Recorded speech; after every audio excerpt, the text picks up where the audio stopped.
بسم الله الرحمن الرحيم الحمد لله رب العالمين والصلاة والسلام على أشرف الخلائق أجمعين سيدنا وسيد الأولين والآخرين حبيبنا وحبيب إله العالمين إمام المرسلين وخاتم النبيين أبي القاسم المصطفى محمد اللهم صل على محمد وآل محمد وعلى أهل بيته الطيبين الطاهرين الهداة المهديين المعصومين المظلومين واللعنة الدائمة على أعداء الدين أما بعد فقد قال الله تعالى عز اسمه في محكم كتابه ومتقن خطابه بسم الله الرحمن الرحيم إنا أعطيناك الكوثر فصل لربك وانحر إن شانئك هو الأبتر صدق الله العلي العظيم اللهم صل على محمد وآل محمد. لندن میں گزشتہ تقریر میں نے اس سورے کی آخری آیت پہ کی تھی، تو اس وقت مناسب معلوم ہوا کہ پورا سورہ تلاوت کر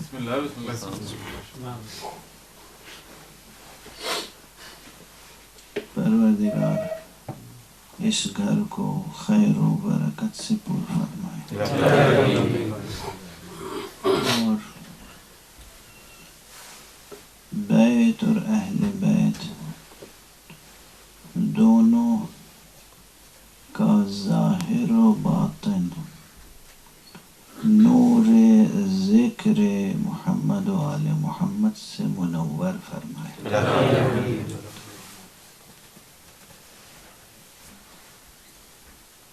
آج کی نشست کا عنوان محفل یا مجلس کا نہیں بلکہ درس کا عنوان ہے۔ محفل ہو گئی، اب درس ہوتا ہے۔ وعلیکم السلام ورحمۃ اللہ وبرکاتہ۔ لفظ درس پر غور کیجئے کہ یہ لفظ کیا ہے۔ عربی ڈکشنری میں درس یا درسو، درسن، یہ جو روٹ ورڈ ہے اور اس کے جو مشتقات ہیں، یہ عجیب و غریب استعمالات ہیں اس کے۔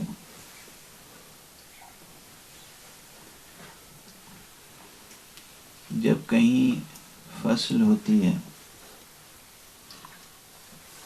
اب ہم سب ہماری روٹس جو ہیں وہ کہیں نہ کہیں کسانوں اور کاشتکاروں سے جا کے مل جاتی ہیں، زارعین سے، زراعت پیشہ لوگوں سے، ہے نا؟ تقریباً یہاں جتنے ہیں سب کا یہی حال ہوگا۔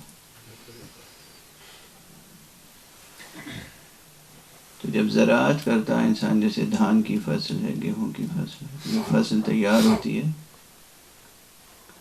اور اسے کاٹ کے لاتے ہیں، تو شروع میں وہ بالیاں جو ہیں وہ چھلکوں کے ساتھ ویسے ہی رہتی ہیں۔ اگر ویسے ہی رکھا جائے تو بہت دن چل سکتا ہے۔ یہ فارمولہ ہمیں جناب یوسف بتا گئے۔ سبحان اللہ۔ لیکن چونکہ کسان کو، کاشتکار کو فوراً اپنی فصل جو ہے تیار کر کے بیچنی ہوتی ہے، محنت اس کی ہوتی ہے، کم سے کم پیسہ اسے ملتا ہے، اور اس کی محنت سے زیادہ فائدہ دنیا کے کیپٹلسٹ اور پولیٹیشنز یہ اٹھاتے ہیں، تو وہ بیچنے کے لیے مجبور ہوتا ہے، تو وہ لاتا ہے۔ ہمارے یہاں جہاں بوتے ہیں اسے کہتے ہیں کھیت، اور جہاں دانے کو الگ کرتے ہیں اسے کھلیان کہتے ہیں۔ وہ کھلیان میں دانہ بھوسے سے الگ کرتا ہے۔ تو پرانا طریقہ یہ تھا کہ بیلوں کو لاتے تھے اور وہ روندتے تھے اپنے پاؤں سے، ہے نا، پاؤں سے روند کے دانہ الگ کرتے تھے، یہی طریقہ تھا۔ یہ پاؤں سے روند کے دانے کو الگ کرنے کو کہتے ہیں درس۔ سبحان اللہ، سبحان اللہ۔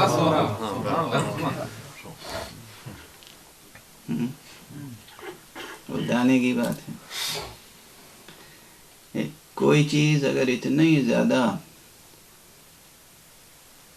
پامال ہو کہ وہ بالکل پس جائے اور اس کی ذاتی شکل و صورت بھی مٹ جائے تو اسے بھی کہتے ہیں درسا، یعنی مٹ گیا، نام و نشان بھی مٹ گیا اس کا۔ جب پرانی عمارتیں پہلے کھنڈر ہوتی ہیں اور پھر کھنڈر ہونے کے بعد ایک منزل وہ آتی ہے کہ وہ نشان بھی مٹ جاتے ہیں، تو نشان کے مٹنے کو بھی کہتے ہیں درسا، مٹ گیا۔ اب یہ کیا استعمالات ہیں لفظ درس کے، اور اس وقت ہم بیٹھے ہیں اور گویا ذہن میں یہ ہے کہ آج ایک درس ہے۔ کیا تعلق ہے اس میں؟ یہ درس کے معنی ہوتے ہیں کہ جو مختلف علم کی شاخیں ہیں یہ مختلف اصطلاحوں میں بند ہیں، ٹرمینالوجیز ہیں، اصطلاحیں ہیں، ڈیفینیشنز ہیں، یہ الفاظ میں بند ہیں، عبارتوں میں بند ہیں، جملوں میں بند ہیں۔ انہیں توڑو، ان کے اندر سے جوہر معنی نکالو، ان کی ظاہری شکل مٹ جائے اور تمہاری جزو جان بن جائے۔ یہ ہے درس۔ درس اس وقت تک درس نہیں ہوتا جب تک کہ اصطلاحیں ٹوٹ پھوٹ کر جزو جان نہ بن جائیں۔ یعنی بیٹھ کے صرف سن لینا اور ٹرمینالوجیز کا ایکسچینج کر دینا یہ درس نہیں۔ درس یہ ہے کہ علم پورے طور پر غذائے روح بن جائے، ورنہ ہوتا یہ ہے کہ بس جیسے صدقے کا پیسہ کسی ڈبے میں جمع کرتے رہیے اور وہ ڈبہ جب اٹھائیے گا تو کھن کھن آتا ہے، اور ایسے ہی ادھر ادھر سے علوم کی اصطلاحیں جو ہیں، ڈیفینیشنز اور ٹرمینالوجیز یہ جو ہیں ذہن میں کھن کھن آتی رہتی ہیں، اور انسان صرف سنکی بنا رہتا ہے یا سنکا بنا رہتا ہے۔ سنکی تو چھوٹی چیز ہے، بڑی چیز سنکا ہوتا ہے نا۔ کہتے ہیں نا جو فلسفہ زیادہ پڑھ لیتے ہیں وہ لوگ کچھ سنک جاتے ہیں۔ وہ کیوں سنک جاتے ہیں؟ اس لیے کہ ذہن میں کھنک رہتی ہے تو ان کے اندر سنک رہتی ہے۔ اگر یہ اصطلاحیں، یہ ٹرمینالوجیز، یہ ڈیفینیشنز، یہ ظاہر مٹ جائے اور یہ جزو جان بن جائے، یہ نفس کی غذا بن جائے، روح کی غذا بن جائے، تو پھر آدمی کبھی نہیں سنکتا، پھر آدمی صراط مستقیم پر رواں دوا رہتا ہے، سکون کے ساتھ، وقار کے ساتھ، متانت کے ساتھ، سرفرازی کے ساتھ منزل تک پہنچتا ہے۔ علوم اور معلومات چاہے وہ مذہبی ہوں یا دنیاوی ہوں، اس کی اور بچوں یا نوجوانوں کے لیے تقریب ذہن کے لیے جملہ کہہ دوں کہ ویسے اکثر لوگ آتے ہیں اور ہم سے کہتے ہیں کہ دعا بتا دیجیے یا دعا کر دیجیے، یعنی پریشانی انہیں ہے، دعا ہم کر دیں. ٹھیک ہے، یہ بھی بتایا ہے معصوم نے، ٹھیک ہے، دعائیں کام آتی ہیں ایک کی دوسرے کے ہاتھ میں. لیکن تشویق کے لیے میں ایک بات کہا کرتا ہوں کہ دیکھیے، اگر مجھے بخار ہو اور میری طرف سے ڈاکٹر دوائیں کھا لیں تو میں ٹھیک ہو جاؤں گا. دوا تو مجھے کھانی پڑے گی. سبحان اللہ. اسی طرح اگر آپ کو پریشانی ہے تو دعا آپ کو بھی پڑھنی پڑے گی.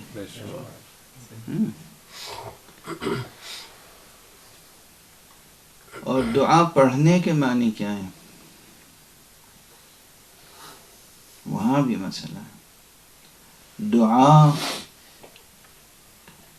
الفاظ کو صرف زبان سے دہرانے سے بھی اثر ہوتا ہے، لیکن اصل تاثیر اور مکمل تاثیر تب پیدا ہوتی ہے جب انسان لسان مقال سے نہیں، لسان حال سے دعا کرتا ہے. یعنی صرف زبان سے دعا نہیں کرتا بلکہ اپنے پورے وجود سے دعا کرتا ہے. اس کے اندر جتنی صلاحیتیں ہیں وہ تمام صلاحیتیں صرف دعا ہو جائیں. یعنی جو چیز چاہیے اسے اپنے پورے وجود سے طلب کرے تو خدا عطا ضرور فرماتا ہے. تو یہاں بھی مسئلہ یہ ہے کہ صورت دعا باقی نہ رہے، خود مکمل جوہر دعا میں تبدیل ہو جائے انسان. تو جتنی معلومات ہے مذہبی معلومات، اس کا بھی یہی حال ہے. ہماری وابستگی معصومین علیہم الصلاۃ والسلام. اللہم صلی علی محمد وآل محمد.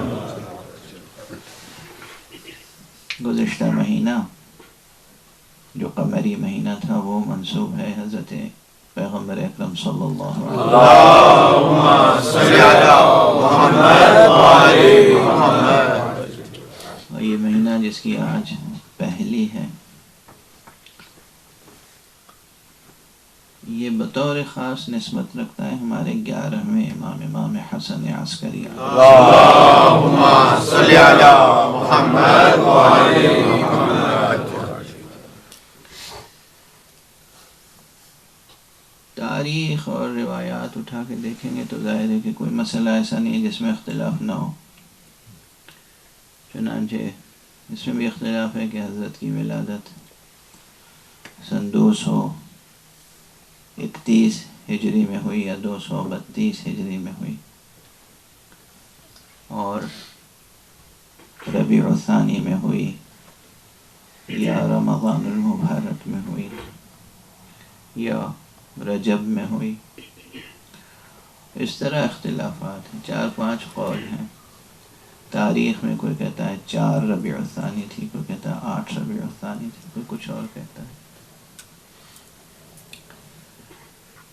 ان اختلافات سے اصل مطلب پر کوئی فرق نہیں پڑتا، اگرچہ افسوسناک باتیں ہیں یہ بھی. اس کے معنی یہ ہیں کہ ایک طرف دشمنوں نے اہل بیت علیہم الصلوۃ والسلام کے تذکرے سے کس قدر اعراض کیا، یعنی چشم پوشی کی، ان کے ذکر سے گریزاں رہے. اور دوسری طرف یہ کہ کیسا خوف کا ماحول تھا کہ اپنے بھی کھل کے تذکرہ نہیں کر پاتے تھے اور نہیں لکھ پاتے تھے. ورنہ اگر اپنوں نے آزادی سے اطمینان سے تذکرہ لکھا ہوتا تو یقیناً صحیح باتیں ہم تک پہنچتی. تو ایک طرف مظلومیت کا رخ سامنے آتا ہے اور ایک طرف جبر اور شقاوت کا رخ سامنے آتا ہے. لیکن یہ ظاہری باتیں ہیں. اصل یہ ہے کہ 31 میں پیدا ہوئے ہوں یا 232 میں پیدا ہوئے ہوں، آپ کی وفات جو ہے وہ شہادت وہ 260 ہجری میں ہوئی، اور اس طرح کل آپ کی عمر مبارک 28 برس یا 29 برس. بس اس 28 اور 29 برس میں بیشتر حصہ آپ کا، بلکہ تمام تر آپ کی زندگی کا حصہ حکومت وقت کی سخت ترین نگرانی میں گزرا. آپ کے نام نامی کے ساتھ جو لقب ہے عسکری، یہ کیوں ہے؟ اس کی بھی ایک ظاہر ہے اور ایک باطن. ظاہر یہ ہے، تاریخ ظاہری ہے کہ آپ کو جس جگہ قید کیا گیا تھا وہ کوئی معمولی قید خانہ نہیں تھا. ہمارے یہاں ملکوں میں کیا ہوتا ہے، ایک نظام، ایک حکومت ہے جو جرائم پیشہ افراد ہیں جن کو حکومت سمجھتی ہے کہ انہیں سزا دینی چاہیے، انہیں قید میں رکھنا چاہیے، ان کے لیے قید خانے ہیں. لیکن قید خانے مختلف قسم کے ہوتے ہیں. سیاسی لوگوں کے قید خانے الگ ہوتے ہیں، سیاسی قید خانے، ان میں کچھ سہولتیں ہوتی ہیں. جو بہت بدترین جرائم پیشہ لوگ ہوتے ہیں ان کے لیے سخت اور دردناک سزاؤں کے ساتھ قید خانے ہوتے ہیں. پھر شہروں میں قید خانے ہوتے ہیں. کچھ قید خانے وہ ہوتے ہیں جو فوجی، گویا جسے آپ کہتے ہیں کہ معسکر یا عسکر یا جو ملٹری بیس ہوتا ہے، وہاں جنہیں قید کیا جاتا ہے. اس کے کیا معنی ہے؟ غور فرمائے، یعنی کس قدر سخت پہروں کے ساتھ،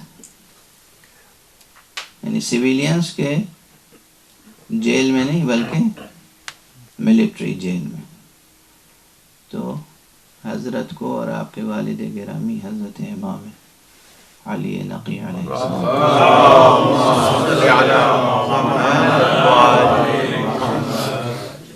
بنو عباس نے معسکر کے قید خانے میں رکھا تھا. کیا شقاوت ہے.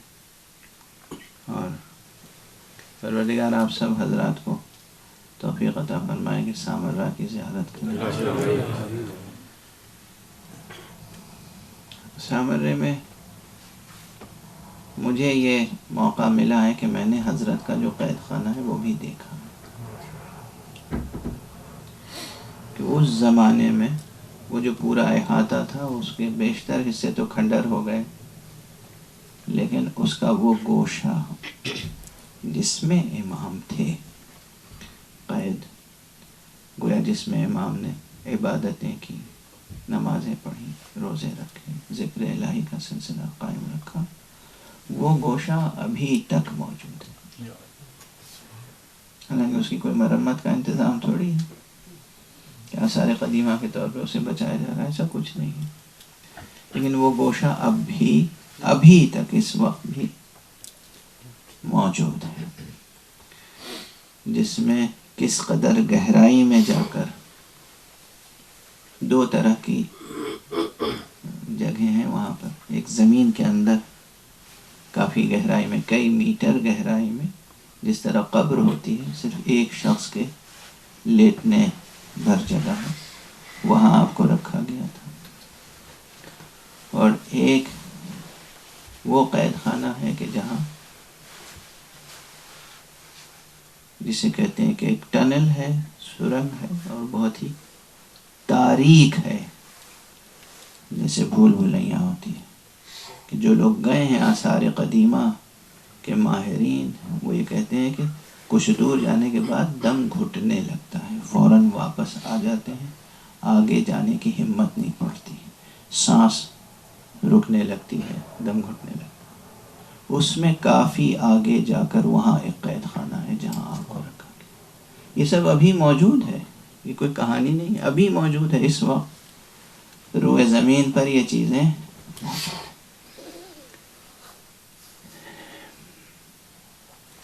کی 28 برس کی عمر، 28 برس کی عمر. کچھ حصہ اپنے والد ماجد کے ساتھ قید میں گزار دیا اور کچھ حصہ اپنے والد ماجد کے بعد قید میں گزارا. اس میں جو وقفے سے کبھی قید سے باہر آتے تھے اور لوگوں سے ملاقات کرتے تھے، اہل و عیال سے ملاقات کرتے تھے، اس میں جو وعظ و ارشاد فرماتے تھے وہ وعظ و ارشاد اس اخلاص و للہیت کے ساتھ تھا کہ پوری دنیا کا پروپیگنڈا ایک طرف، ان معصوم انفاس قدسیہ کے چند جملے اس پوری تاریکی کو کافور کر دیتے تھے. اس لیے ان کی زیارت میں بھی کہا جاتا ہے کلامکم نور، آپ کا کلام بھی نور ہے.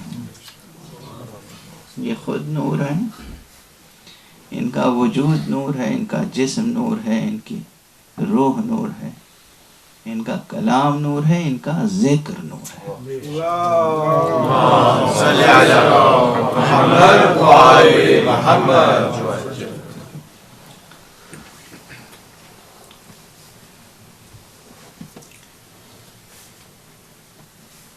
اس 28 برس کی عمر میں امام علیہ الصلوۃ والسلام نے جو کارنامے انجام دیے ان میں معجزات بھی ہیں، ایسا نہیں کہ معجزات نہیں. کسی بزرگ عالم سے پوچھا گیا کہ ان کی امامت کی دلیل کیا ہے؟ کہا بہت بڑی دلیل تو یہی سختیاں ہیں جو ان پر وارد کی گئی. آخر کس بات کا خوف تھا؟ حکومت وقت کو. اس وقت دنیا کی سب سے مضبوط حکومت تھی سلطنت بنو عباس، کوئی معمولی حکومت تھی. تاریخ پڑھی ہے. دنیاوی اعتبار سے جیسے آج کا سپر پاور ہے، اس وقت کا یہ سپر پاور تھا. تو ایک فرد سے کیا خوف تھا؟ ہے کوئی فوج جو بنائی ہو جناب امام حسن عسکری علیہ السلام؟ ہے کوئی ڈاکومنٹ ایسا کہ آپ نے حکومت وقت کے خلاف سازش کی ہو؟ کوئی اس طرح کی بات، کوئی جرم ثابت ہے؟ کوئی جرم ثابت نہیں ہے اور پوری حکومت ان کے خلاف کام کر رہی ہے. یہ کیا سبب، راز کیا ہے؟ یہ خود دلیل ہے کہ یہ حجت خدا تھے اور دنیا پرستوں کے لیے قابل تحمل نہیں تھا ان کا وجود، برداشت نہیں کر سکتے تھے. ہر معصوم کے ساتھ یہ ہے، لیکن بطور خاص امام حسن عسکری علیہ السلام کی زندگی میں یہ چیز بہت روشن ہو کے سامنے آتی ہے کہ ایک 28 برس کا جوان یا 25 برس کا 26 برس کا جوان، اس سے حکومت کو، اتنی بڑی حکومت کو کیا خوف ہے؟ کس قدر تنگ اور تاریک اور دردناک قید میں رکھا ہے، کس لیے رکھا ہے.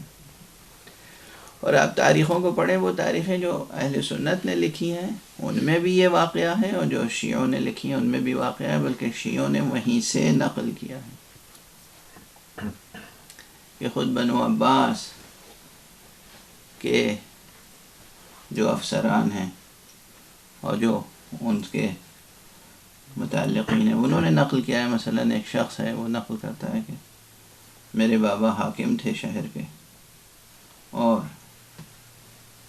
کسی کی وہ عزت نہیں کرتے تھے، اور ان کی ہیبت یہ تھی، اس وقت کے آداب یہ تھے، پروٹوکول یہ تھے کہ ان کے سامنے کسی کو کنیت کے ساتھ ذکر نہیں کیا جاتا تھا. عربی میں یہ تہذیب ہے، کسی کو احترام دینا ہوتا ہے تو اس کا نام نہیں لیتے، کنیت سے ذکر کرتے ہیں. جیسے کسی کا نام علی ہو تو علی نہیں کہیں گے، یہ نہیں کہیں گے علی آئے ہیں، کہیں گے ابو الحسن آئے ہیں. اگر ان کے بیٹے کا نام حسن ہے، ان کی کنیت ابو الحسن ہے. یہ تہذیب ہے. یعنی اگر آپ کسی کا ذکر کنیت سے کرتے ہیں یا لقب سے کرتے ہیں تو یہ تہذیب ہے، آپ اسے تعظیم دے رہے ہیں. اور اگر آپ نام لیتے ہیں تو گویا وہ ایک عام آدمی ہے. تو یہ شخص جو تھا، اس کے سامنے جب یہ بیٹھتا تھا، دربار لگاتا تھا، کوئی بھی آئے تو اس کے دربان نام سے پکارتے تھے کہ فلاں صاحب آئے، کنیت نہیں. تو ایک مرتبہ حضرت امام حسن عسکری علیہ السلام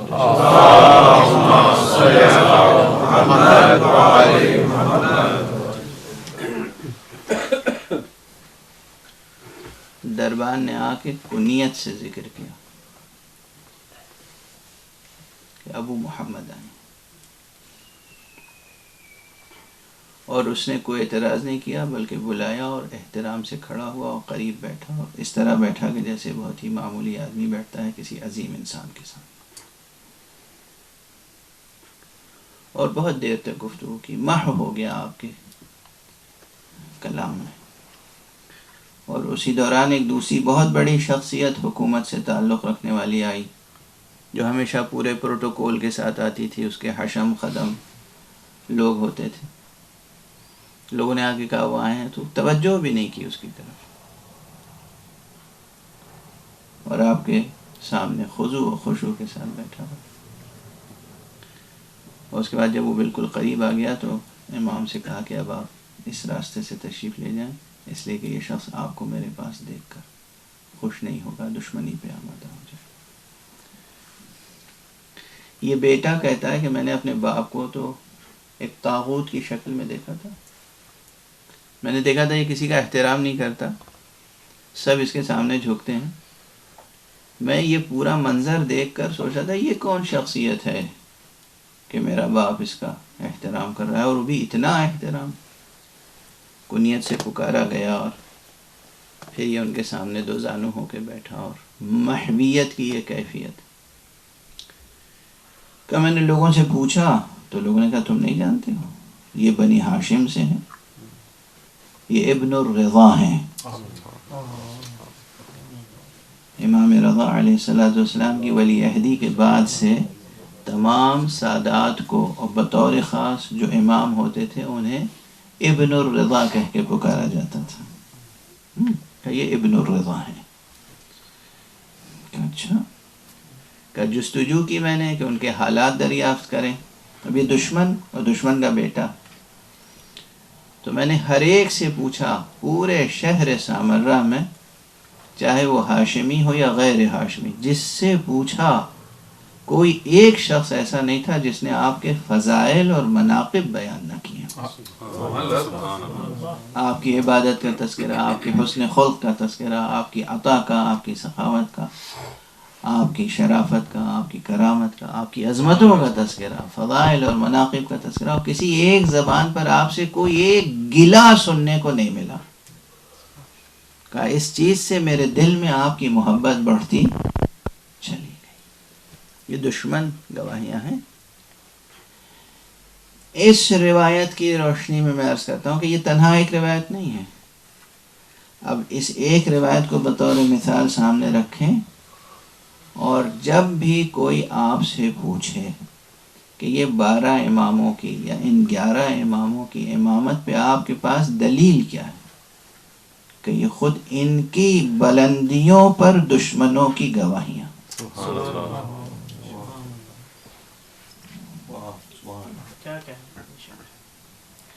مولا امیر المومنین علیہ السلام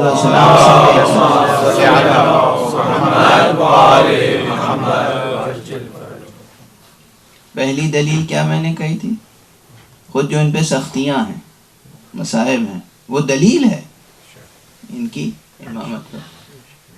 دوسری دلیل ان کے فضائل کا اعتراف جو دشمنوں نے کیا ہے. اور ایسی بے پناہ روایتیں ہیں، بہت تقریباً ہر معصوم کے بارے میں یہ روایتیں کہ ان کے اہل زمانہ نے ان کے علم اور ان کی عدالت، عصمت، لفظ عصمت سے وہ مانوس نہیں ہے، آشنا نہیں، علم اور عدالت، علم اور تقوی، اس کی گواہیاں سب نے دی ہر معصوم کے لیے. تیسری چیز کہ جو واقعاً ان سے تکوینی معجزات ظاہر ہوئے. خلیفہ وقت نے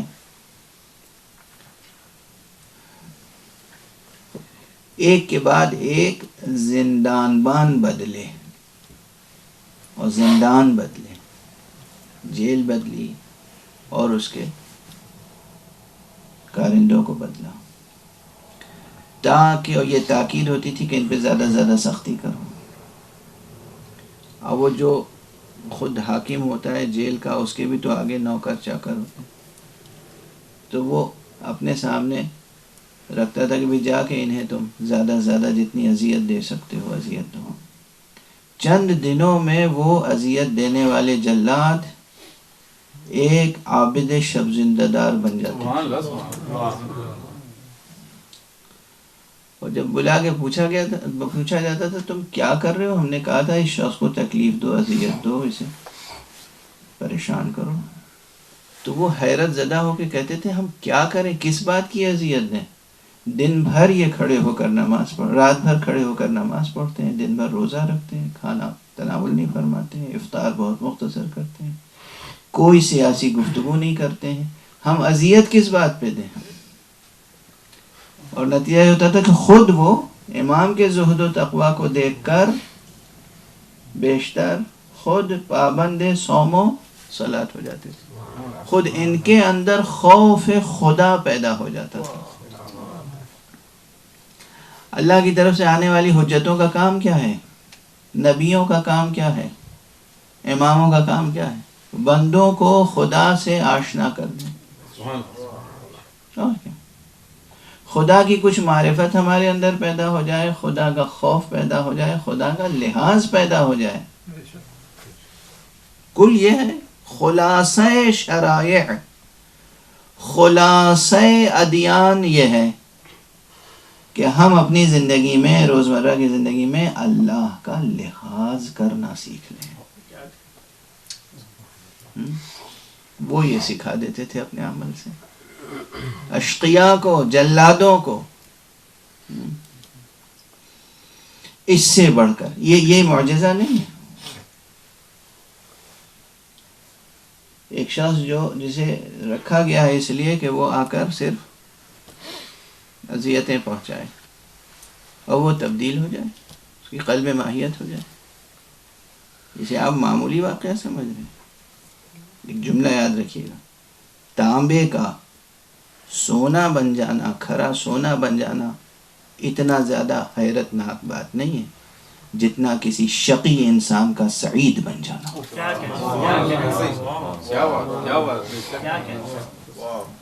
یہ معمولی واقعات نہیں ہوتے۔ انسان کی تربیت، انسان کے مزاج میں تبدیلی، یہ بہت بڑا معجزہ ہوتا ہے۔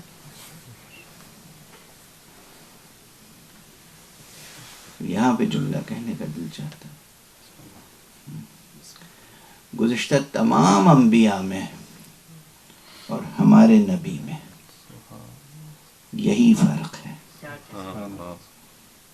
انہوں نے معجزے دکھائے، کسی نے عصا کو اژدہا بنایا، کسی نے اس طرح کے اور معجزے دکھائے، لیکن انسانوں میں قلب ماہیت کی جو مثالیں، سبحان اللہ، سرکار رسالت مآب صلی اللہ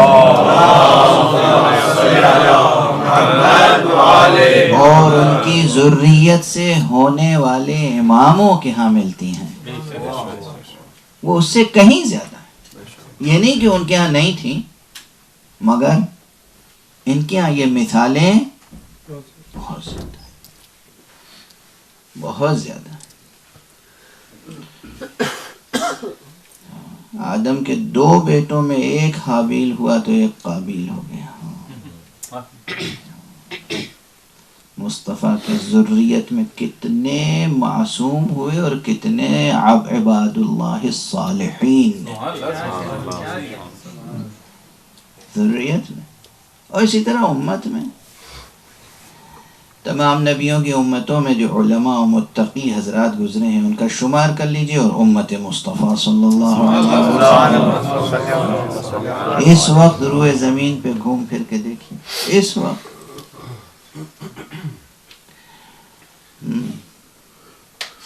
دل اور دماغ دونوں کے دروازے کھلے رہیں تب بات سمجھ میں آئے گی کہ حضور نے جو فرمایا کہ علماء امتی کانبیاء بنی اسرائیل، ہماری امت کے علماء انبیاء بنی اسرائیل کی مانند ہیں. آپ اس وقت جا کے دیکھیں. ہاں یہ جو بزرگان ہیں اس وقت بھی مشہد میں، قم میں، نجف میں، کربلا میں جو علماء، ان سے ہمارا مجمع واقف نہیں ہے، آشنا نہیں. اور جو ان علماء کے اور ہم لوگوں کے درمیان لوگ آتے جاتے ہیں وہ اس پائے کے لوگ نہیں ہوتے جو ہمیں صحیح طور پہ پہچانوا سکیں کہ وہ کیا ہیں. اور جو لوگ آج کے زندہ علماء کی منزلت نہیں بیان کر سکتے وہ معصومین کی منزلت کیا بیان کریں. محمد و آل محمد بلندتر صلوات. اللہم صل علی محمد و آل محمد. یہی علماء ہے. جو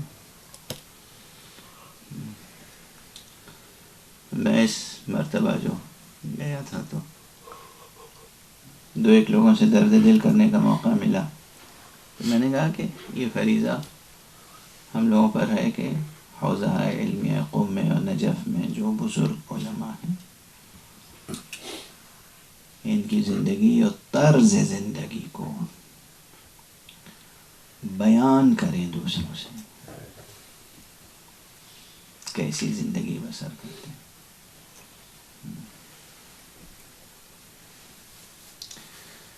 ایک چھوٹا سا واقعہ میں جناب آغا سیستانی کا بیان کر دوں، اور یہ دوسروں نے بیان کیا ہے آلریڈی، یہ انٹرنیٹ پہ سرچ کریں گے تو مل جائے گا. ایک صاحب ہیں ڈاکٹر عبدالعزیز سچدینہ، مشہور اسکالر ہیں، اور انہوں نے پی ایچ ڈی تھیسس لکھی تھی جو بہت کنٹروورشل ہو گئی، اور ظاہر ہے اس میں انہوں نے مسلمات مذہب سے انحراف کیا. اتنی سی سعادت اور توفیق اس فقیر کے حصے میں بھی آئی کہ جب یہ کتاب چھپی تھی سب سے پہلے، اس وقت میں نیو یارک میں گیا ہوا تھا، تو کچھ ہمارے پڑھے لکھے دوستوں نے وہ کتاب لا کے ہمیں دی. تو اس کے پریفیس میں 3 جملے لکھے تھے انہوں نے، جناب امام مہدی آخر الزمان عجل اللہ کے بارے میں. انہوں نے لکھا تھا کہ قرآن مجید میں تو کہیں تذکرہ نہیں ہے، خلاصہ میں بتا رہا ہوں، اور کسی حدیث صحیح میں بھی تذکرہ نہیں ہے، اور تاریخ بھلا ایسی کسی افسانوی شخصیت کی کیا تصدیق کر سکتی ہے کہ جو پیدا ہوا ہو اور 1400 برس گزر گئے ہیں وہ موجود ہو. تو 3 جملوں میں انہوں نے قرآن، حدیث اور ہسٹری تینوں زاویوں سے، تینوں اینگل سے حضرت کی شخصیت کا انکار فرمایا تھا. میں نے بس یہی سطریں پڑھی اور کتاب بند کر دی. آگے پڑھنے کی میں نے اس وقت ضرورت محسوس نہیں کی. اور اسی دن جو مجلس تھی، اسی مجلس میں میں نے موضوع بنایا کہ قرآن مجید میں حضرت امام مہدی آخر الزمان عجل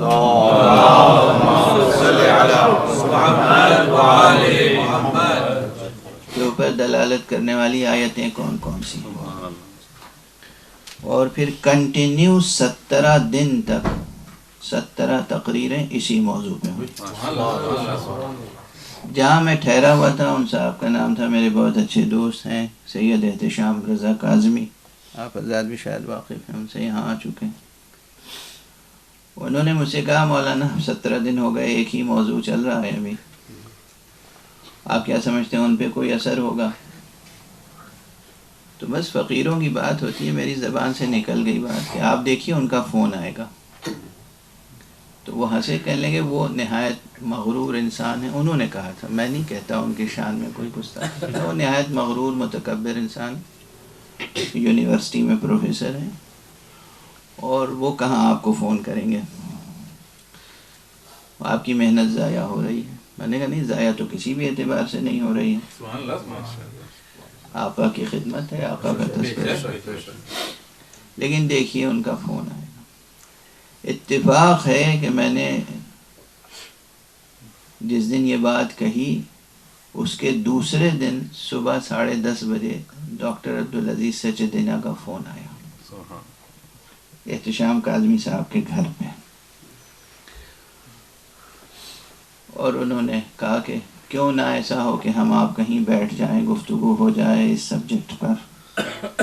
تو میں نے کہا ابھی میں نے آپ کے پہلے جملے کا 17 تقریروں میں جواب دیا ہے، 2 جملے اور باقی ہیں، ان پہ گفتگو کر لوں پھر کہیں بیٹھ جائیں گے. اس کا اثر یہ ہوا کہ پھر 1995 میں یا 96 میں ملٹن کینز میں ڈاکٹر عبدالعزیز سچدینہ تقریر کرنے کے لیے بلائے گئے، اور میں یہاں ویمبلی ہائی اسکول میں تقریر کر رہا تھا پہلے عشرے میں. تو 2 خوجہ اثنا عشری جوان بچے آئے کہ عبدالعزیز سچدینہ صاحب آئے ہیں اور چیلنج کر رہے ہیں کہ کوئی بھی مجھ سے مناظرہ کر لے. میں نے کہا میرا نام پیش کر دو، اور جب میرا نام پیش کیا گیا تو پھر وہ مناظرہ کرنے سے باز آ گئے.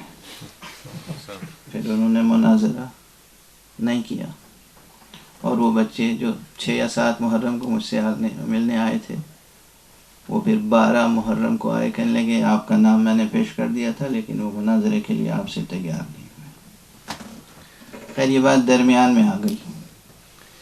یہ ڈاکٹر عبدالعزیز سچدینہ صاحب انہوں نے جو تھیسس لکھی، خود اعتراف کیا کہ ظاہر ہے کہ کبھی کبھی ریسرچ ہوتی ہے جس میں جو رزلٹ ہے، جو کنکلوژن ہے، جو نتیجہ ہے، وہ پہلے سے طے نہیں ہوتا.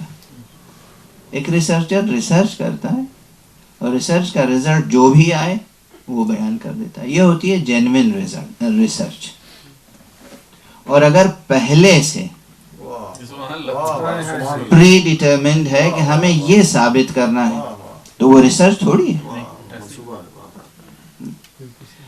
تو بعض یہودی اسکالرز کے زیر سایہ انہوں نے یہ کام کیا تھا. اس وقت آیت اللہ العظمیٰ بات بہت پھیلی تھی، بہت بڑھی تھی، کافی دنیا میں پھیلی تھی بات. خوجہ ہیں، وہ مومباسا کے خوجہ ہیں اور بہت اچھے اوریٹر ہیں، لیکن خود تمام خوجہ اثنا عشری جماعتوں میں ان کا بائیکاٹ کیا گیا. اب مجھے تازہ صورتحال نہیں معلوم، لیکن اس وقت بہرحال اور بات جب بہت بڑھی تو انہیں نجف اشرف آیت اللہ العظمیٰ سیستانی نے بلایا اور کہا کہ تمہیں اللہ نے علم دیا ہے، عقل دی ہے، ہوش و خرد دیا ہے، صلاحیت دی ہے، اس لیے کہ حق کی حمایت کرو، اس لیے نہیں کہ تم باطل کی حمایت کرو. اور میں سیستانی صاحب نے فرمایا کہ میں اتنے پیسے تو نہیں دے سکتا جتنے وہ لوگ دے رہے ہیں، لیکن اتنے پیسے تمہیں ضرور دے سکتا ہوں کہ تم باعزت باوقار زندگی بسر کرو گے.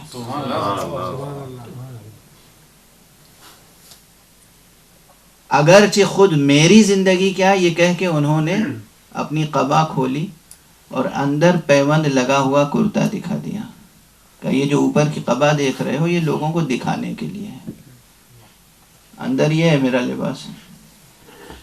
تو میں جس طرح زندگی بسر کرتا ہوں اس طرح تو تم بسر نہیں کر سکتے، لیکن تم کو میں یہ نہیں کہوں گا کہ پھٹا ہوا یا پیوند لگا ہوا لباس پہنو، تم عزت سے معاشرے میں رہو، اتنے پیسے میں دوں گا تمہیں. یہ پوری داستان خود کسی اور نے نہیں، ڈاکٹر عبدالعزیز سچدینہ نے اپنے قلم سے لکھ کر انٹرنیٹ پہ ڈال دی تھی. اور جسے کہتے ہیں شقاوت وہ یہ تھی کہ پھر بھی سیستانی صاحب کی بات نہیں مانی، بات انہی کی کرتے رہے جن کے وہ غلام بن چکے تھے پہلے.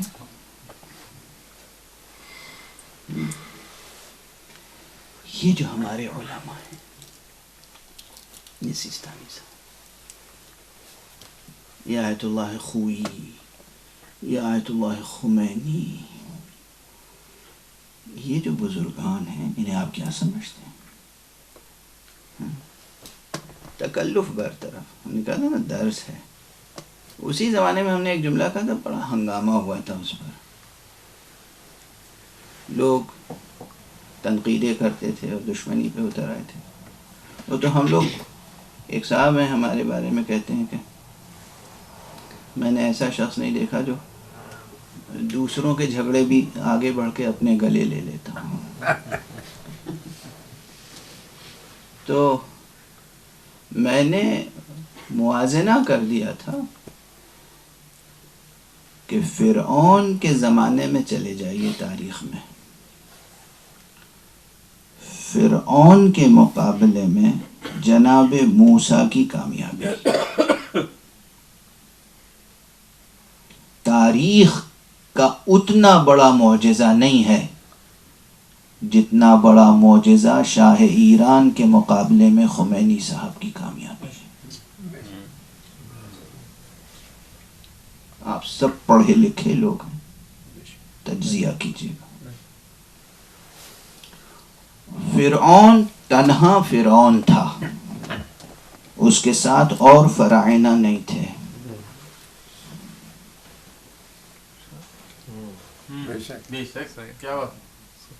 فرعون تنہا فرعون تھا، اس کا لشکر، اس زمانے کی پاپولیشن، سب پوری ریسرچ کیجیے، اس کی فوج، اس کی طاقت، اس کا خزانہ، اور بنی اسرائیل کی تعداد، اور جناب موسیٰ علیہ السلام کا اسٹرگل، اور فرعون سے جناب موسیٰ علیہ السلام نے بنی اسرائیل کو نجات دلائی.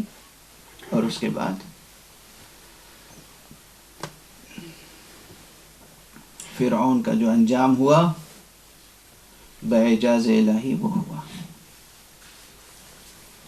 فرعون کے ساتھ کوئی مدد کرنے والا امریکہ نہیں تھا، فرعون کے ساتھ کوئی مدد کرنے والا اسرائیل نہیں تھا، فرعون کے ساتھ کوئی مدد کرنے والا روس نہیں تھا، فرعون کے ساتھ کوئی مدد کرنے والا برطانیہ نہیں تھا، فرعون کے ساتھ کوئی مدد کرنے والا چین نہیں تھا. فرعون تھا تنہا. شاہ ایران کے ساتھ اتنے فرعون اور مدد کرنے والے تھے. اور خمینی صاحب کے ساتھ کتنے مدد کرنے والے تھے؟ واضح ہے. یعنی جینوین ایکیڈمک اسٹڈی کیجیے گا، جذبات کا کوئی دخل نہیں ہے. مقلد ہوں اور عقیدت ہے اور ارادت ہے اور اعتقاد ہے، یہ سب نہیں. ہسٹری، فرعون کی قوت، طاقت، حیثیت، اور جناب موسیٰ کا تقابل، اور جناب موسیٰ کی کامیابی، اور شاہ ایران کی حیثیت، اور اس کے مقابلے میں جناب خمینی صاحب کی کامیابی. یہ خمینی صاحب کی کامیابی نہیں ہے، یہ محمد مصطفیٰ صلی اللہ علیہ وسلم ایک متقی اور عالم امتی کی کامیابی ہے. اس شخص کی کامیابی ہے جس نے اپنے انقلاب کی تحریک کا آغاز روز عاشورہ سے کیا. یہ ایک مصطفیٰ صلی اللہ علیہ وسلم کے امتی کی کامیابی ہے، یہ ایک حسینی کی کامیابی ہے. اور کتنی بڑی کامیابی ہسٹری میں. اور اس کامیابی کا تسلسل دیکھتے چلے جائیے اس وقت تک. یہ سیاسی اختلاف ہو سکتا، اب تک جو تسلسل ہے، اس وقت ایران کی جو حیثیت ہے، جو خامنئی صاحب کی حیثیت ہے، اور جو سیریا میں ان کی کامیابی ہو، جو عراق میں ان کی کامیابی ہو، جو چاروں طرف ان کی کامیابی ہے، اور کس طریقے سے امریکہ میں تبدیلی آ رہی ہے. اب ٹرمپ صاحب کیا کریں گے یہ اب دیکھیں گے، تاریخ دیکھے گی، خدا کی کیا حکمت ہے، کیا مصلحت ہے، یہ الگ ہے. لیکن یہ کامیابیاں یوں ہی نہیں ہیں، یا خود، لیکن بہت بے تکلفی سے عرض کر رہا ہوں، خود خامنئی صاحب کی شخصیت کیا معمولی شخصیت واقعاً ایک آیت خدا ہے. جن لوگوں نے انہیں قریب سے دیکھا ہے، جن لوگوں نے، میں اب تک ان سے 4 مرتبہ ملا ہوں، اور ہر مرتبہ، ہر ملاقات میں، ملاقات کے بعد میری شخصیت میں تبدیلی آئی پازیٹیو. سب سے پہلی بار جب ملاقات ہوئی تھی تو وہ تو عجیب و غریب ملاقات تھی. اب بات آ گئی تو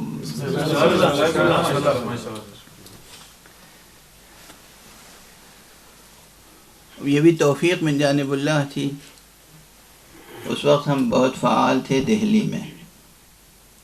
دہلی سے گئے اپنے ذاتی سفر پہ، ہم ایران گئے اور قم پہنچے.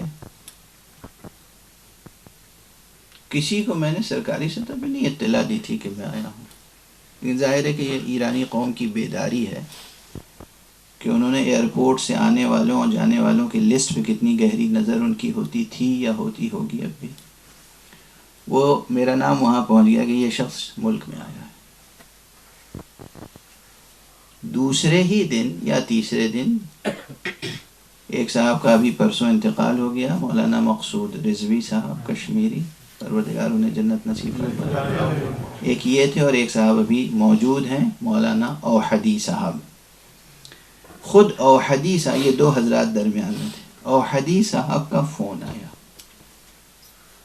ایک صاحب کے پاس کہ عقیل غربی ایران آئے ہیں، ان سے کہیے کہ پرسوں آغا خامنہئی سے ملاقات ان کی طے کر دی گئی. میں نے شکر ادا کیا. ظاہر وہ ملاقات تنہا نہیں ہوتی تھی، 1 to 1 30-35 آدمیوں کا ایک گروہ ہوتا تھا.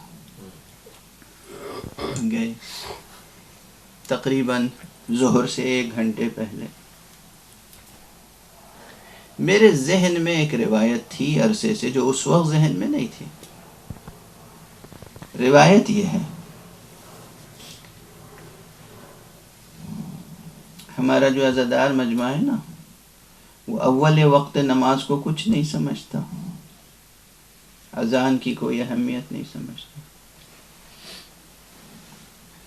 حالانکہ یہ ہمارا ہی مصرع ہے کہ اذان ہے اعلان فتح سرور، نماز ہے یاد کربلا کی. اور اس کے پیچھے بھی روایت ہے، امام زین العابدین علیہ الصلوۃ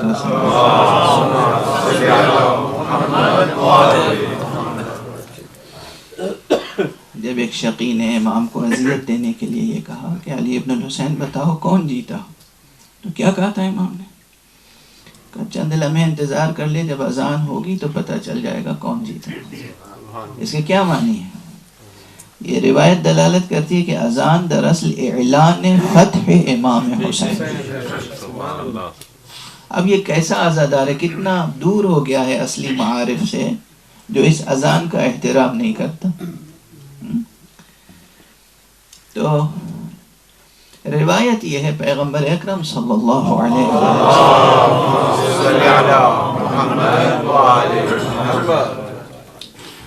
حضور بیٹھے رہتے تھے اپنے اصحاب کے ساتھ، اور ظاہر ہے کہ مسکراتے بھی تھے اور مزاح بھی ہوتا تھا، اور ایک انسانی زندگی تھی. لیکن جیسے ہی بلال اللہ اکبر کہتے تھے، اذان دیتے تھے، تو بیان یہ ہے کہ حضور کے چہرے کا رنگ متغیر ہو جاتا تھا، اور آپ کا رویہ یہ اس طرح اٹھ جاتے تھے کہ جیسے کسی کو پہچانتے نہیں، کسی سے کوئی تعلق نہیں. اس لیے کہ بلایا کس نے، آواز کس نے دی، واضح ہے یہ اللہ اکبر کس کی آواز ہے؟ مؤذن کی آواز ہے. کس لیے ہے؟ یعنی اللہ بلا رہا ہے. یہ وقت اللہ سے گفتگو کا وقت ہے، وہاں حضوری کا وقت ہے. ٹھیک ہے نا؟ تو حضور محمد مصطفیٰ صلی اللہ علیہ وسلم اس طرح شخصیت متغیر ہو جاتی تھی، چہرے کا رنگ بدل جاتا تھا اور کسی کو پہچانتے نہیں تھے. گویا کہ کسی کو پہچانتے نہیں تھے، اور ہمتن متوجہ ذکر خدا اور نماز ہو جاتے تھے. یہ روایت میں پڑھ چکا تھا. یہ اس روایت کو میں نے زندہ پایا آغائے خامنئی کے اندر. وہ جو ہم لوگ 1 گھنٹے بیٹھے، 1.25 گھنٹے، اور ہر ایک سے گفتگو کر رہے تھے مسکرا کے، ایک ایک سے تم کہاں کے ہو، کیا ہے. مثلا مجھ سے جب گفتگو ہوئی، میں نے سلام عرض کیا ان کی خدمت میں، کہا آپ کون ہیں؟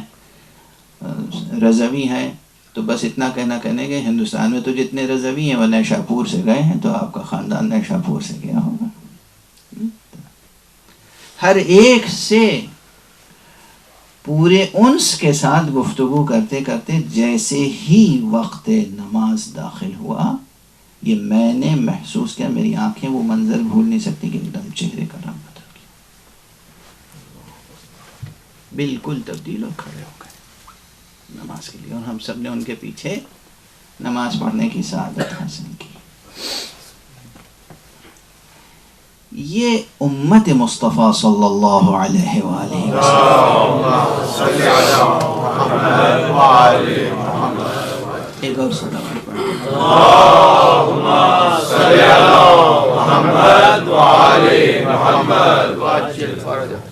بات سے بات نکلتی چلی آ رہی ہے، چونکہ عنوان درس ہے تو یہ سب درس کے پہلو ہیں.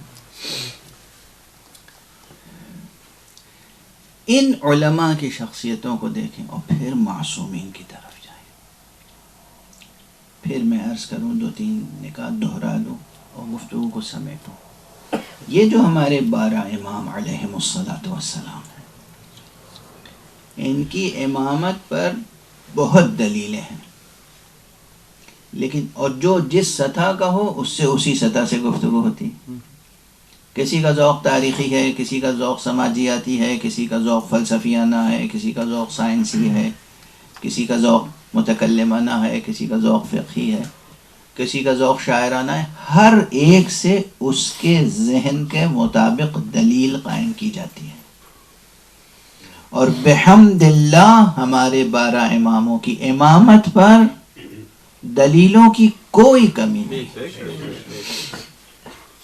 تاریخی اعتبار سے اور سیاسی اعتبار سے یہ بھی چیزیں دلیل کی حیثیت رکھتی ہیں. پہلی چیز کہ جو دشمنوں نے ان پہ مظالم کیے، ایک دلیل ہے کیوں کیے، سبب کیا تھا، کسی اور پہ کیوں نہیں کیا، کسی عامر بکر زید پہ کیوں نہیں ہوا جو ان پر ہوا، کیا کر رہے تھے یہ. دوسری چیز ان کے فضائل پر دشمنوں کی گواہیاں. تیسری چیز ان کا یہ اعجاز کہ انسانوں کی تربیت کس طرح کر دیتے تھے، درس دے کر، تربیت کر کے، ڈائریکٹ میتھڈ سے اور انڈائریکٹ میتھڈ سے، کہ خود اس طرح نماز پڑھ رہے ہیں اور اس طرح روزے رکھ رہے ہیں، اس طرح عبادت کر رہے ہیں، اس طرح دعا کر رہے ہیں، اس طرح مناجات کر رہے ہیں، اس طرح یاد خدا کر رہے ہیں کہ دوسرے کے اندر خوف خدا پیدا ہو جائے. وہ بھی کسی معمولی شخص میں نہیں، ان اشخاص میں جو پیشہ ور جلاد ہیں. توجہ فرما رہے ہیں، مسئلہ یہاں ہے. ایک نرم دل انسان نہیں، ایک سخت دل انسان ہے، جلاد ہے، اور وہ امام کے زہد و تقوی کو دیکھ کر تبدیل ہو جاتا ہے. اس سے بڑھ کر بس اب اس واقعے پہ گفتگو کو تمام کر دیا. امام حسن عسکری علیہ السلام،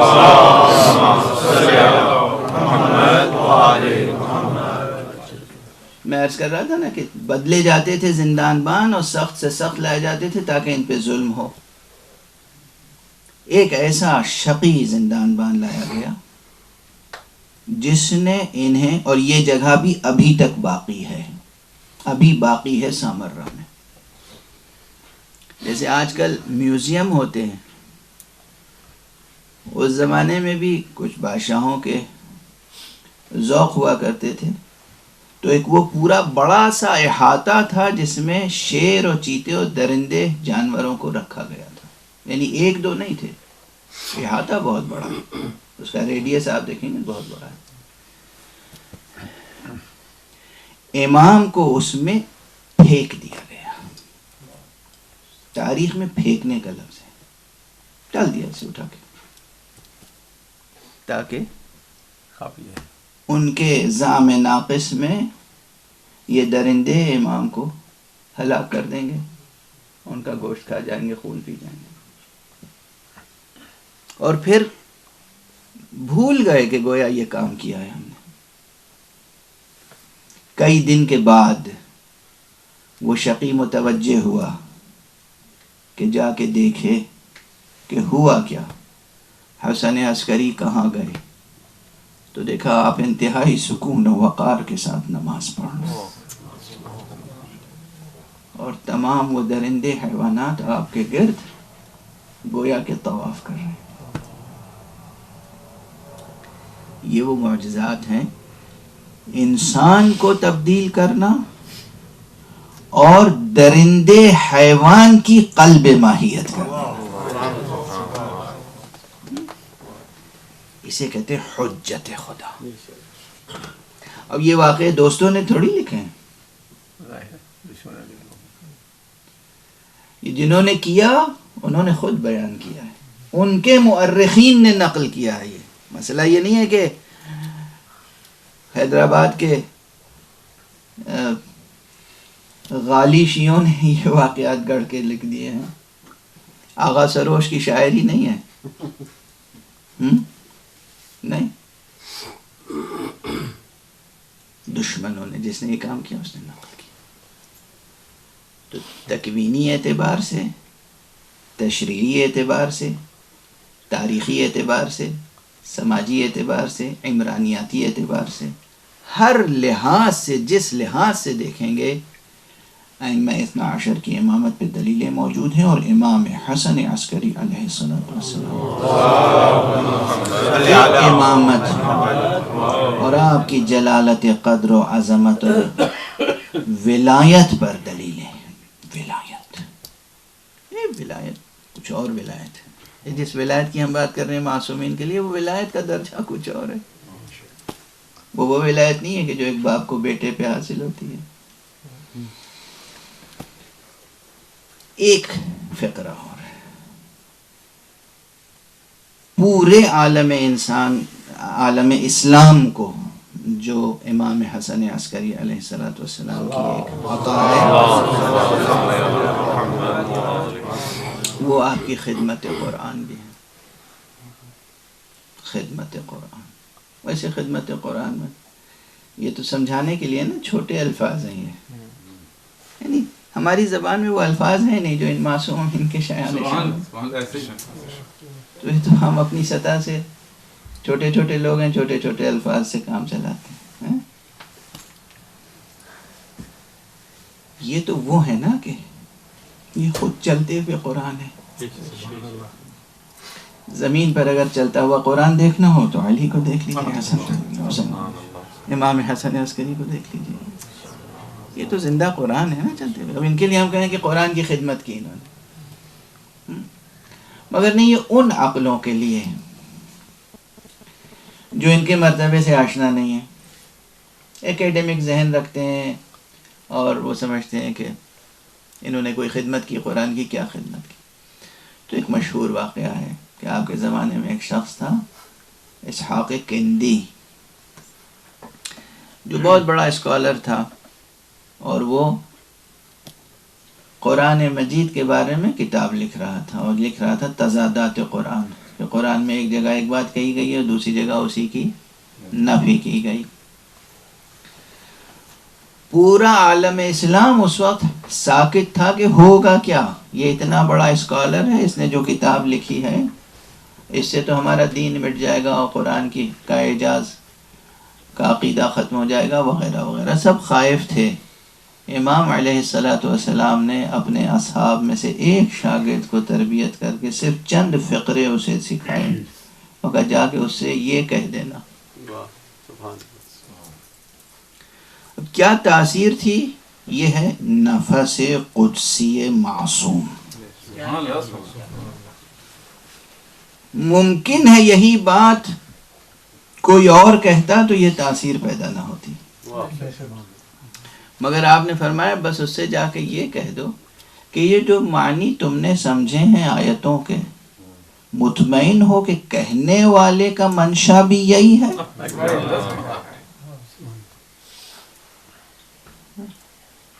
اتنا سا قضیہ اس ایک جملے نے جو دہن معصوم سے نکلا اور اس نے اس کے اوپر یہ اثر کیا کہ اس نے اپنی کتاب ضائع کر دی اور ہمیشہ ہمیشہ کے لیے یہ فتنہ قرآن کے خلاف جو اٹھنے والا تھا بند ہو گیا. اسے کہتے ہیں حجت خدا، اسے کہتے ہیں ولی اللہ الاعظم. اور یہ وہ شخصیت تھی کہ جو بجا طور پر اس لائق تھی نظر مشیت میں کہ اسے وہ تحفہ دے مشیت جو قیام قیامت تک باقی رہنے والا تحفہ، جو ابو محمد کہلائے، اور جو حضرت امام آخر الزمان عجل اللہ تعالی فرجہ الشریف کا والد گرامی بس آج کی گفتگو یہیں تک. انشاءاللہ پھر کوئی گفتگو ہوگی تو حضرت کے اور معجزات اور آپ کے ارشادات پہ گفتگو ہوگی. اب وقت تو کافی گزر چکا، سوال جواب کا وقت تو ہے نہیں، مگر پھر بھی اگر کوئی چند سوالات کرنا چاہیں تو گنجائش ہے. بسم اللہ، کوئی فرمائیے. کاظم رضوی میرا نام ہے. جس طرح ماہ رمضان میں بیشتر لوگ قرآن ختم کرتے ہیں، تو میں بھی کوشش کر کے اسی مہینے میں قرآن کا ایک پارہ ہر مہینے میں قرآن ختم کیا کیجیے بھائی.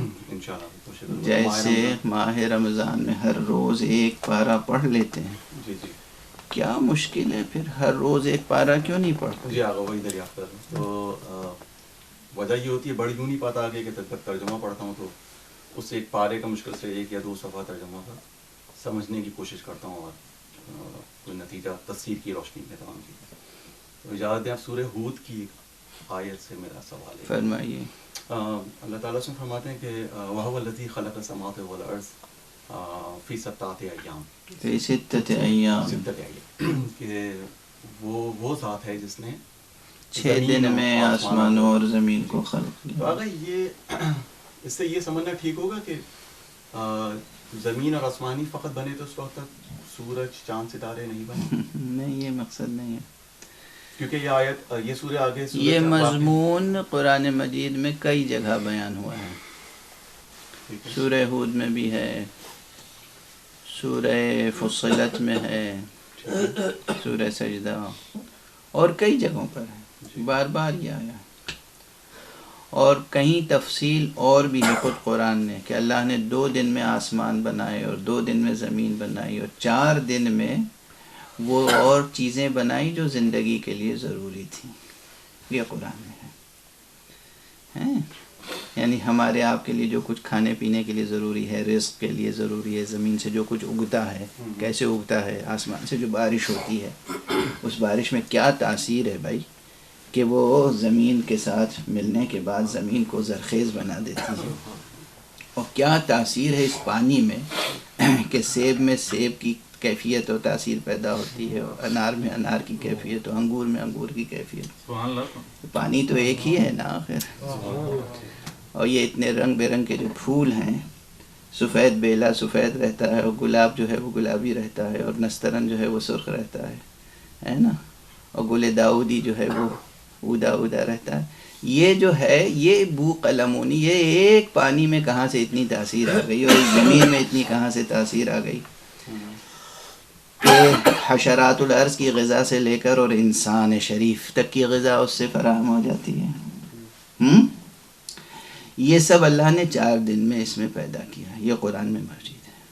وَخَلَقَ فِيهَا أَقْوَاتَهَا، اس میں جو قوت ہے اس کی جمع 4 دن میں. یہ یہاں دن سے مراد اور یہ زمین و آسمان سے مراد سب کچھ ہے، یعنی پوری کائنات. یہ کاسمولوجی، یہ کاسموس، یہ جو کائنات نظر آ رہی ہے ہمیں، یہ ٹیلیسکوپ سے جہاں تک آپ دیکھ سکتے ہیں اس وقت، یہ سب اللہ نے 4 دن میں 6 دن میں بنایا. اس میں سورج بھی شامل ہے، اس میں چاند بھی شامل ہے، اس میں سارے ستارے شامل ہیں، سیارے شامل ہیں.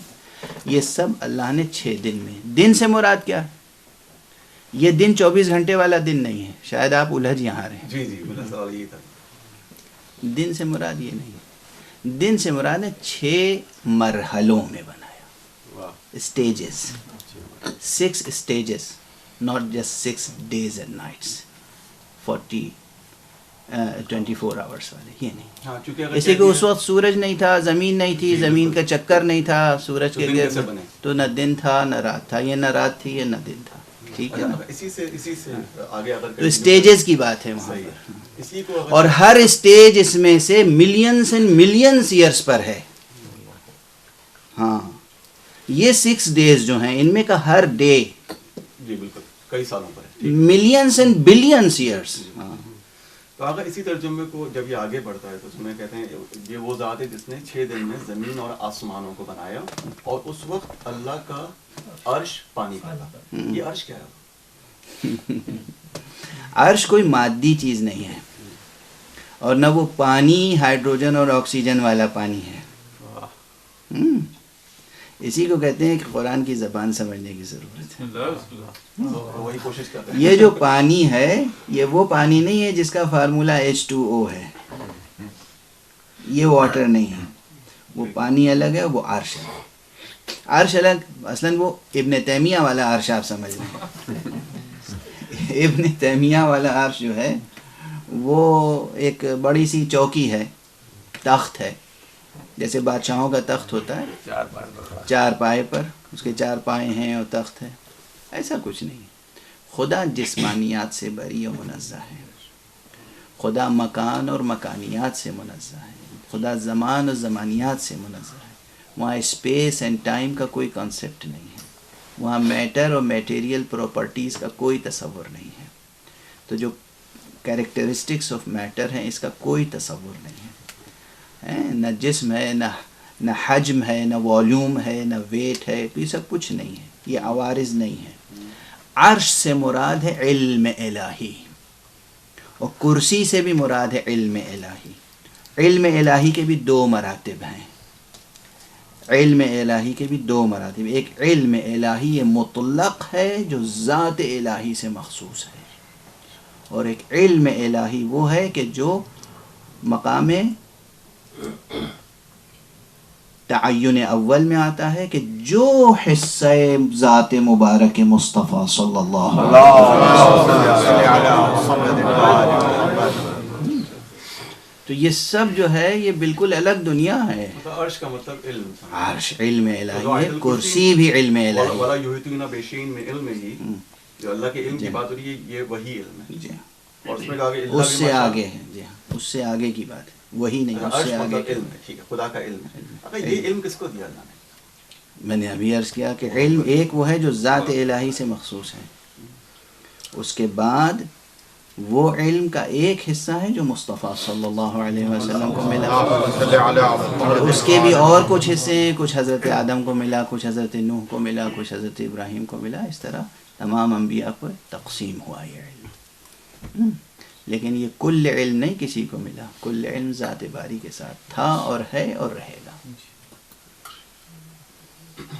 لیکن آیت الکرسی میں تو اللہ کہتا ہے کہ ولا یحیطون بشیء من علمہ، اللہ کے علم کا کوئی احاطہ نہیں کر سکتا الا بما شاء، سوائے ان لوگوں کے. یعنی کوئی تو سوا ہے نا. جی نہیں، بما شاء کا ترجمہ غلط کر رہے ہیں آپ. بما جزئیت کے لیے ہے. ٹھیک ہے. بما شاء بمن شاء نہیں ہے یہاں، بما شاء ہے. یعنی اللہ کے علم کا کوئی احاطہ نہیں کر سکتا مگر اس کے علم میں سے جتنا جس کو وہ عطا کرنا چاہے. ٹھیک ہے نا؟ ٹھیک ہے. فرمائیے. خدا کی منزلت کل فیکون کی ہے، اس سے بھی بڑی ہے. تو پھر جو آپ نے ابھی عطا کیا کہ بلینس آف ایئرس، جو ٹائم کیا کرنٹ ویلیو ہے اس کے ساتھ، اللہ کے بنانے کی مجبوری نہیں ہے، ان چیزوں میں بننے کی مجبوری ہے. اللہ چاہے تو بے باپ کے عیسیٰ کو پیدا کر سکتا ہے، لیکن عام قانون یہ ہے کہ باپ اور ماں کے ملاپ سے بچہ وجود میں آئے گا اور 9 مہینے پیٹ میں رہے گا. آپ وہ 9 مہینے کا بچہ 1 مہینے میں پیدا کرنا چاہے نہیں کر سکتے. یہ قانون بھی اسی نے بنایا ہے. ٹھیک ہے نا. دھان 4 مہینے میں کاٹ لیتے ہیں. کھجور کتنے دن میں پھل دیتا ہے. زیتون کا درخت, سیب کا درخت, ہر درخت کی اپنی ایک مدت ہے بلوغ تک پہنچنے کی اور پھل دینے کی. تو یہ زمین و آسمان اس کائنات میں بننے کی صلاحیت جو ہے وہ اس اسٹیج کو چاہتی تھی, نہ کہ اس کی قدرت. آپ کو 2 بچے دے دیں, آپ فرض کیے میتھمیٹیشین ہے, بہت اچھا میتھمیٹکس پڑھاتے ہیں, ایک بچہ میں اپنے جیسا گھامڑ دے دوں اور ایک بچہ بریلینٹ دے دوں سید علی جیسا. اب وہ بچہ جو بریلینٹ بچہ ہے اسے آپ ہفتے بھر میں سال بھر کا سبجیکٹ پڑھا سکتے ہیں, اور جو مجھ جیسا ہے اسے 1 سال کا 4 سال میں بھی پڑھائیے گا تو وہ کہے گا میری سمجھ میں نہیں آیا. مقدور اور قادر اور قدرت, وہ قادر ہے, اس کی قدرت محدود نہیں ہے, لیکن یہ چیزیں جو ہیں ان میں بننے کی صلاحیت نہیں ہے کہ سیکنڈ بھر میں بن جائیں. یہ ٹائم لیں گی بننے کے لیے. ٹھیک ہے نا. اور کوئی سوال ہے؟ آپ نے کاسمولوجی کا تب تک آپ سوال کا سلسلہ جاری رکھ سکتے ہیں جب تک کہ صاحب خانہ لائٹ آف نہ کر دیں.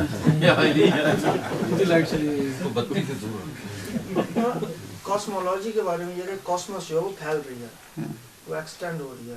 اگر یہ ایکسٹینڈ ہو رہی ہے تو یہ ظرف ہے, اس کا مظروف کیا, یہ کس میں پھیل رہی ہے اور اس مظروف کی حدود ہے؟ یہ تو آئنسٹائن نے حل کر دیا ہے بھائی, یہ ہم سے کیا پوچھنے ہیں آپ. اسپیس اور ٹائم کا جو کنسیپٹ ہم لوگ لیے بیٹھے ہیں نا, یہ بہت ناقص ہے, یہ سائنٹیفک نہیں ہے. ہم لوگ سمجھتے ہیں کہ جیسے ایک پتیلی ہوتی ہے تانبے کی, اور اس کے اندر ہم دال چاول ڈال کے کھچڑی پکاتے ہیں, تو وہ پتیلی الگ ہے, اس کا الگ ایک وجود ہے, وہ ہے ظرف, اور جو کھچڑی پک رہی ہے وہ مظروف ہے, اس کا الگ اپنا وجود ہے. ہم لوگ ہستی کے معاملے میں, اس کاسمولوجی اور اس ایگزسٹنس کے معاملے میں ظرف و مظروف کو اس طرح الگ الگ سمجھتے ہیں. ایسا نہیں ہے. ظرف عین مظروف ہے, مظروف عین ظرف ہے, مگر یہ ان چیزوں کے لیے ہے جو مادی وجود رکھتی ہیں یا غیر مجرد ہیں. مجردات اس سے الگ ہیں. ٹھیک ہے نا. یہ ہم نے گزشتہ مجلس میں وقت کے لیے کہا تھا. آپ میں سے ہر ایک کا وقت آپ کے ساتھ وجود میں آتا ہے. یہ کلائی میں جو گھڑی باندھے ہوئے, اس سے آپ سے کوئی تعلق نہیں. ٹھیک ہے نا. اور کوئی سوال؟ تو قبلہ جو پروردگار نے, کیونکہ وقت جو ہے, وقت بھی خلق ہوا اینٹیٹی ایک, تو جو نبی اکرم اور الگ کوئی اینٹیٹی نہیں ہے, کیونکہ وقت مخلوق کی ایک خصوصیت ہے, بس آپ ایک عارض ہے. ہم مخلوق ہیں نا, ہمارے ساتھ ہمارا وقت خلق ہوا ہے, اس اعتبار سے وقت بھی مخلوق ہے. ہم سے الگ کوئی چیز نہیں ہے وقت. تو قضاء و قدر اس نے کب بنایا, وقت سے پہلے بنایا یا وقت کے بعد بنایا؟ قضاء و قدر الگ ایک چیز ہے. قضاء و قدر پر ہم نے پورا اشرا پڑھا ہے, اور وہ کتاب چھپ گئی ہے, اسے پڑھ لیجئے, پھر بیٹھ کے اس پر باتیں کریں گے انشاءاللہ. اور کوئی سوال ہے؟ بس اب دعا کریں. بسم اللہ الرحمن الرحیم. ان اللہ وملائکتہ یصلون علی النبی یا ایہا الذین آمنوا صلوا علیہ وسلموا تسلیما. اللہم صل علی محمد وعلی محمد. اللہم صل علی محمد وعلی محمد. اللہم صل علی محمد وعلی محمد. بسم اللہ الرحمن الرحیم. اللہم ارزقنا توفیق الطاعة وبعد المعصية وصدق النية وعرفان الحرمة وأكرمنا بالهدى والاستقامة وسدد ألسنتنا بالصواب والحكمة واملأ قلوبنا بالعلم والمعرفة وطهر بطوننا من الحرام والشبهة واكفف أيدينا عن الظلم والسرقة واغضض أبصارنا عن الفجور والخيانة واسدد أسماعنا عن اللغو والغيبة وتفضل على علمائنا بالزهد والنصيحة وعلى المتعلمين بالجهد والرغبة وعلى المستمعين بالاتباع والموعظة. بحق محمد وعترته الطاهرة صلواتك عليه وعليهم أجمعين. اللهم بارك لمضيفنا ولجميع الحاضرين ولجميع المؤمنين والمؤمنات. اللهم بارك لنا في أعمارنا وأرزاقنا. اللهم وثبتنا على صراطك المستقيم. اللهم وعجل في فرج مولانا صاحب الزمان، عجل الله تعالى فرجه الشريف، واجعلنا من أنصاره وأعوانه وشيعته ومحبيه ومن المستشهدين بين يديه. اللهم صل على محمد وآل محمد. اللهم صل على محمد وآل محمد.